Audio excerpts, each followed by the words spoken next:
विश्व शांति दूत मानव तथागत भगवान बुद्ध बोधिसत्व ब्रह्मपिता भारतीय घटनेचे शिल्पकार बाबासाहेब आंबेडकर स्त्रियांचे जीवन उज्ज्वल कसे महात्मा ज्योतिबा फुले या रत्नांना प्रथमतः अभिवादन करून आज औरंगाबाद ऐतिहासिक शहर याला छत्रपती संभाजीनगर असे म्हणतात.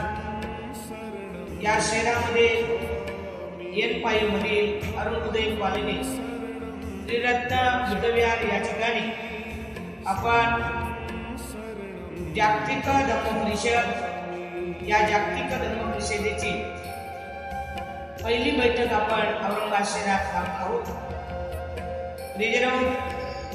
भगवान बुद्ध म्हणतात चरित विकवे चारिकांग बहुजन हिताय बहुजन सुखाय लोकान अनुकंपाय जगाच्या हितासाठी आणि सुखासाठी विपुर्ण धर्माचा प्रचार आणि प्रसार केला पाहिजे.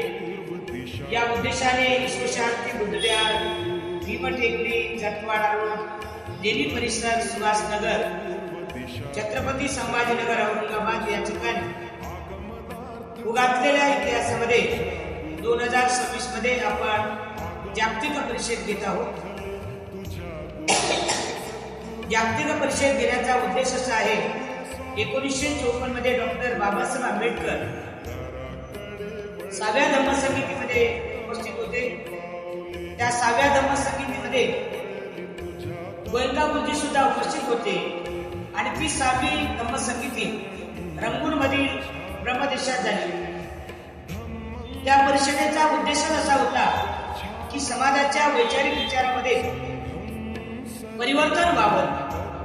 या निमित्ताने रंगूनमध्ये ब्रह्मदेशामध्ये ही 6वी संगीती करण्यात आली.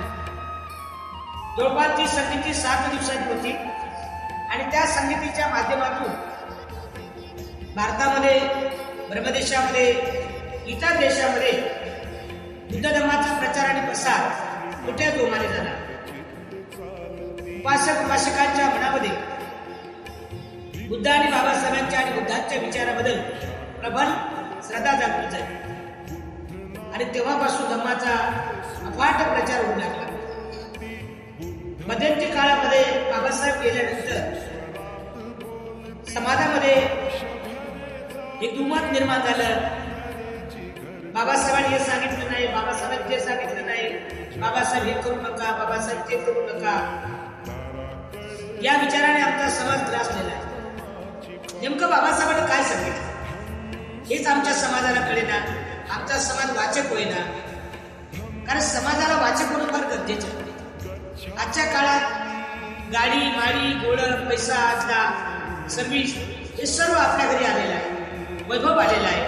या वैभवाचे हक्कदार फक्त डॉक्टर बाबासाहेब आंबेडकर आहेत. आमची रमाई आहे, आमची भीमाई आहे आणि बाबासाहेबांचे अथात कष्ट आहे.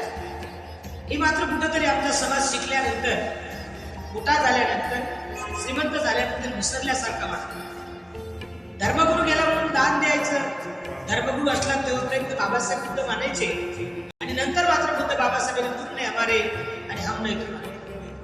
ही परिस्थिती आज समाजामध्ये झालेली आहे आणि म्हणून आजच्या काळात समाजाला जागतिक परिषदेची गरज आहे.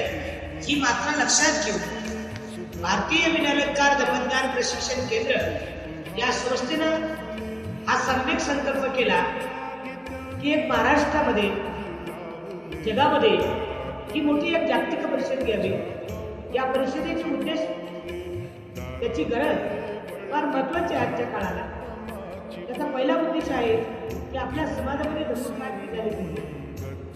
धर्मक्रांती झाल्यामुळे समाजामध्ये नेमकं कुठले तत्व पालन केले पाहिजे, कोणत्या तत्वाचं पालन झालं पाहिजे, कुठल्या नियमाने आपण अनुकरण केलं तर मानवी जीवन सुखी राहील. या धर्मक्रांतीमध्ये शिकवल्या जाईल. ही जी जागतिक परिषद आहे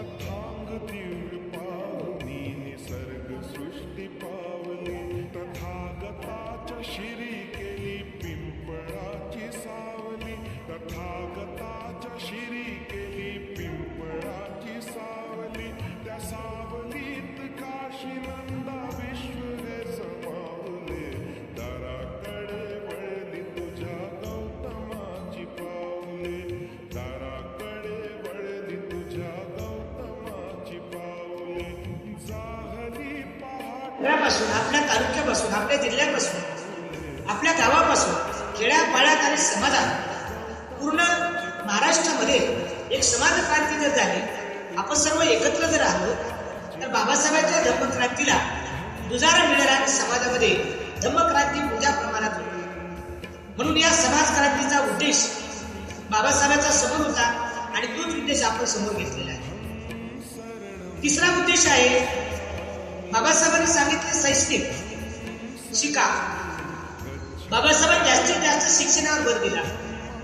बाबासाहेब म्हणतात शिक्षण हे वाघिणीचे दूध आहे, जो प्राशन करेल तो गुणगुणल्याशिवाय राहणार नाही. हे बाबासाहेबांचं म्हण नाही, तर बाबासाहेबांनी स्वतः वापरलं, स्वतः त्याचा वापर केला आणि शिक्षण घेतल्यानंतर माणूस किती विद्वान होते, किती ज्ञानी होते.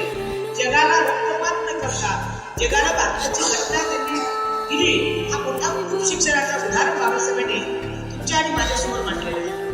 आणि म्हणून शिक्षण क्रांती झाली पाहिजे. शिक्षण क्रांती कशी होईल तर आपले 10 लोक 20 लोक एकत्र येऊन आपल्या मोठमोठ्या संस्था उभ्या झाल्या पाहिजेत, शाळा उभ्या झाल्या पाहिजेत की जेणेकरून बाल केंद्रापासून बालमनापासूनच बुद्ध धर्माची धम्मक्रांती झाली पाहिजे. जेव्हा मुलं प्ले ग्रुपमध्ये KG1 मध्ये पहिल्या वर्गामध्ये दुसऱ्या वर्गामध्ये जाते तेव्हा त्याला पंचशील आलं पाहिजे. जर त्याला पंचशील आलं तर धम्मक्रांती होण्यासाठी वेळ लागणार नाही. आणि म्हणून आमच्या शैक्षणिक संस्था झाल्या पाहिजेत. तर हा तिसरा उद्देश आपल्या जागतिक परिषदेचा आहे. चौथा उद्देश आहे वैद्यकीय आणि आर्थिक क्रांती. वैद्यकीय म्हणजे कोरोनाच्या काळामध्ये आमच्या समाजावरती फार घात झाला. कोरोनाच्या काळात प्रत्येक समाज ग्रासला होता आणि म्हणून अशा काळात आणखी 50 वर्षानंतर 100 वर्षानंतर आणखी असं काहीतरी संकट आलं तर समाज मजबूतीने समोर आला पाहिजे. गरिबाला तर साथ दिली पाहिजे, स्वतः सांभाळून इतरांना सांभाळता आलं पाहिजे. त्यासाठी त्याची वैद्यकीय सत्र असते. तुम्ही तुमच्या मुलाला डॉक्टर MBBS नेट जे काय असेल ते तुम्ही करू शकता, परंतु हॉस्पिटल असेल तर कुठे ड्युटी करेल. तुमचं हॉस्पिटल पण असलं पाहिजे ना, तुमचं कॉलेज पण असलं पाहिजे ना, तुमचं मेडिकल कॉलेज पण असलं पाहिजे. हे सगळ्या गोष्टी तुमच्याकडे असल्या पाहिजे.